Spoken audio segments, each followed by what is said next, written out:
There's a really big difference between the way men and women see conflict in their relationship. And I'm not just telling you that because we think differently, but also the time that it takes for us to actually start implementing something to fix things or to realize the severity of the issue is really different between men and women.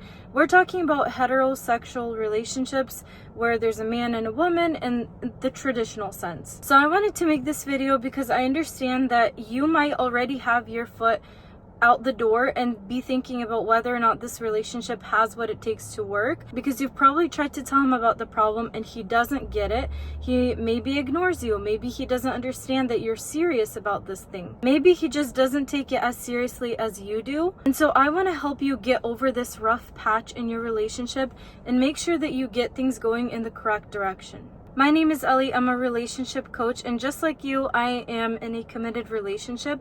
So I know what I'm talking about when it comes to living through all of these emotions and thoughts and wondering if you're in the right place at the right time with the right person doing this life thing together. If you find this video helpful, please don't forget to let me know by hitting the thumbs up button, and consider subscribing to my channel if topics like this are interesting to you, if this speaks to you. So especially if you're stressed out as a woman, or you're overstimulated, or there's a cycle that's occurring. For example, you keep bringing up a certain thing that you don't like in your relationship and it keeps getting ignored over time, and you keep telling him that you don't like this thing and he keeps ignoring you.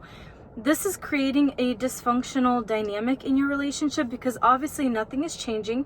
You're getting frustrated with that. You're starting to question not just that need that is not being met anymore, but in general, whether this is the big picture of what you deserve in a relationship, if this is something that you want to deal with for the rest of your life. Meanwhile, everything that is occurring, he is kind of pushing it off onto your hormones, maybe you're PMSing, maybe he just thinks that you have a very naggy personality, so he just keeps avoiding you and hoping that the issue kind of resolves itself. Obviously, over time, your doubts and your worries, maybe your dissatisfaction in that relationship and your needs not being met is just growing and growing into this huge thing, resulting in you resenting him, resulting in you kind of not being attracted to him anymore because he doesn't hear you. Men feel that you're not as open to them as possible, and maybe he goes into his own trauma response and he starts being rude to you or reacting to you being neutral or maybe even negative towards him because of your resentment. And I think you can understand why the cycle never ends, why it keeps feeding itself,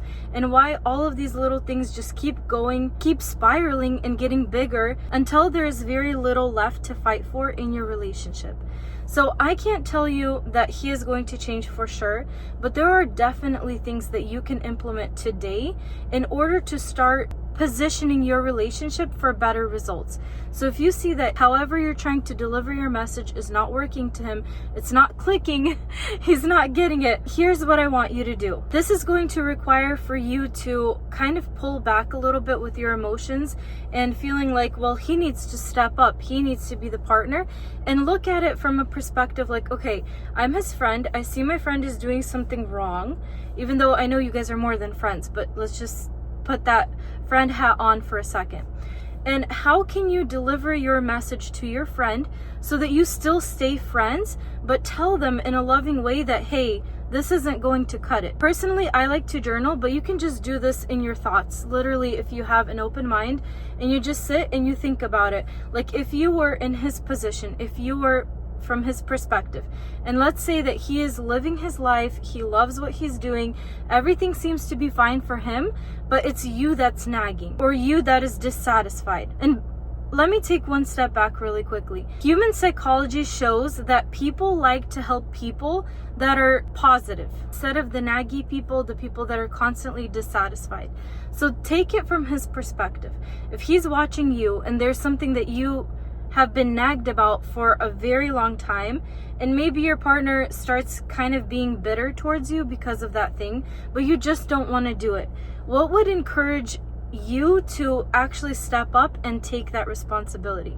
Is there maybe a way that you can phrase this desire that you have in a different way? Is there something that your behavior or your atmosphere that you're creating when the two of you are together that is causing him to react in a retreating manner instead of stepping up to the plate? If you're thinking to yourself, this is not fair, he should be pulling his weight and stuff like that, that is the exact mindset that is going to keep you stuck in that dynamic where you're expecting him to do more than you are, or him to initiate because you don't want to. And more than in just relationships, this applies to every aspect of your life.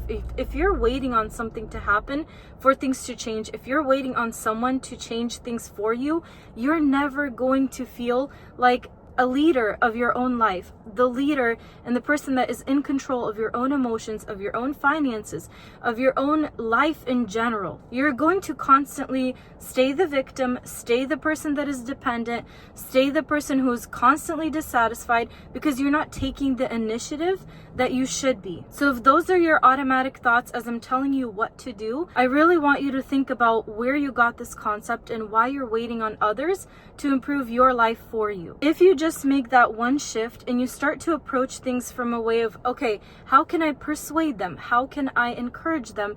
From a loving position, it's not manipulation, because manipulation is only for your own benefit. You're doing this for your relationship, for the both of you to be happier together, to still love each other at the end of the day. So really, this is wisdom. When I start to feel really irritated by my partner, that is exactly what I do. And it helps me take a more neutral approach with my emotions. It kind of helps me to realize that he's also human. He's also just responding to things automatically without maybe taking the initiative when I want him to. Honestly, it has been a lifesaver, so I really hope that it helps you as well. If you want to learn how to work with me further, because I'm getting ready to release a course that I believe is going to help so many women change the dynamic of their relationship and give you wisdom that I feel like should have been passed on through women in previous generations, but maybe was lost or they just didn't know any better.